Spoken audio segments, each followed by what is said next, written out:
आगामी विधानसभा निवडणुकीत कुणालाही पाठिंबा देणार नसल्याचं सांगत वंचित बहुजन आघाडीनं 11 उमेदवारांची नावं जाहीर केली आहेत. आगामी विधानसभा निवडणुकीसाठी वंचित बहुजन आघाडीचे अध्यक्ष ॲडव्होकेट प्रकाश आंबेडकर यांनी आपल्या पक्षाच्या 11 उमेदवारांची नावं शनिवारी जाहीर केली.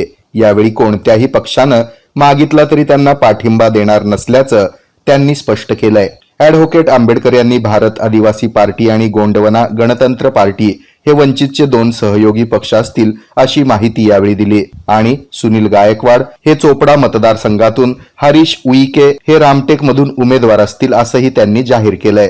आणखी काही पक्ष लवकरच आपल्या सोबत येतील. आपला निवडणूक जाहीरनामा लवकरच जाहीर करू असंही ते म्हणाले. यावेळी रावेरमधून शमीभा पाटील, सिंदखेड राजामधून सविता मुंढे, वाशिममधून मेघा डोंगरे, धामणगाव रेल्वे इथून निलेश विश्वकर्मा, दक्षिण पश्चिम विनय भांगे, साकोली डॉक्टर अविनाश नान्हे, दक्षिण नांदेडमधून फारुख अहमद, लोहामधून शिवा नारंगले, छत्रपती संभाजीनगरमधून विकास दांडगे, तर शेवगावमधून किसन चव्हाण आणि खानापूरमधून संग्राम माने यांना उमेदवारी देण्यात आली आहे.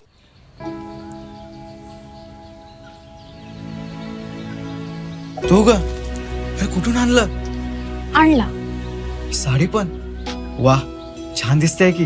हो, सरकारनं 1500 रुपये चालू केले दर महिन्याला. आणि लय दिसायची इच्छा होती म्हणून हा सदरा आणि ही साडी घेतली.